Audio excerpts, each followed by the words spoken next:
Today we are going to talk about the best legendary gems for Necromancer. I will go over the best gems that you can use for PvP activities with Necromancer. If you need gem advice for PvE, I will link a video in the comments section so you can check it out.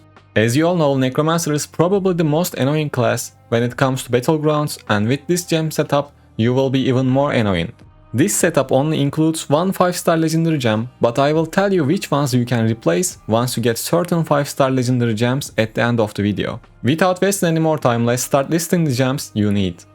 First, we have the Black Rose. Each time you get attacked, this gem immobilizes the attacker. Of course, there is a 10% chance of this happening. This is really good because it lets you get away, or sometimes it creates opportunities for you and your teammates to kill that immobilized attacker.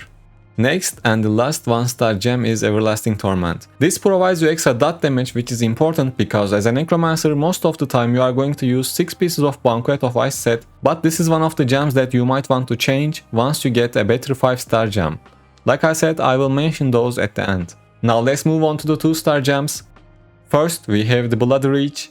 This gem increases the damage you deal for every 2 yards between you and the enemy hit, up to maximum of 8 yards. Well, as a Necromancer you always have to keep your distance between you and the target anyways. This gem rewards you by doing that with increased damage. Next one is the Abiding Curse. Your attacks have 15% chance to curse enemies, reducing their attack and movement speeds.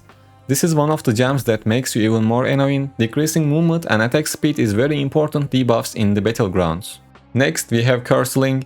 This one is kinda similar to the Black Rose. You have 15% chance when attacked to release a burst of light that blinds all nearby enemies, reducing their vision and causing total loss of control. The important thing here is the total loss of control effect because it will trigger the chip of the stone flash. Next we have Pain Clasp. I talked about this a lot. This is one of the best gems in the game. Increases your damage to enemies suffering from a continuous damage effect.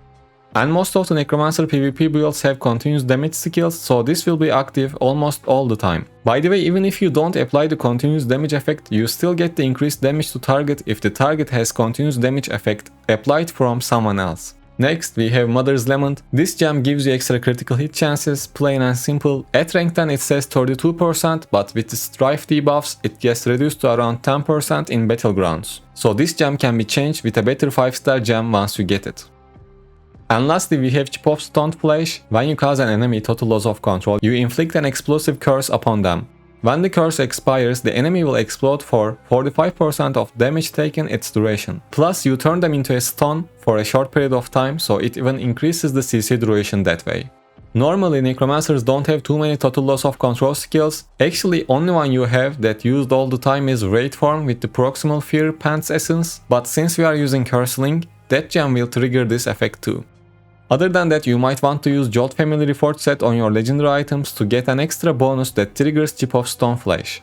Normally, Immobilize effect does not trigger Chip of Stone Flash, but the bonus Immobilize from Jolt Family triggers it. You can look for duration of beneficial effects increased, damage taken from players reduced, and damage taken while suffering loss of control decreased attributes from Jolt Family. And now we can talk about the other 5-star gems that you can use once you get them. First one is Bloodsocket Jade. If you get this gem, you can replace it with Everlasting Torment or Mother's Lament. Second one is Starfire Shard. If you have or get this gem, you can replace it with the Black Rose, since Starfire provides another CC animation plus more damage. And lastly, if you want to have a defensive gem, you can get Frozen Heart and replace Everlasting Torment or Mother's Lament with it. And to be honest, I wouldn't look for another 5-star gems. If you are trying to reach more than 6k resonance, that's another story. But if I were a new or returning player, I would play with these gems and I would try to upgrade my 1 and 2-star gems to rank 10. That's all for this one. If you have any questions, please let me know in the comments and take care.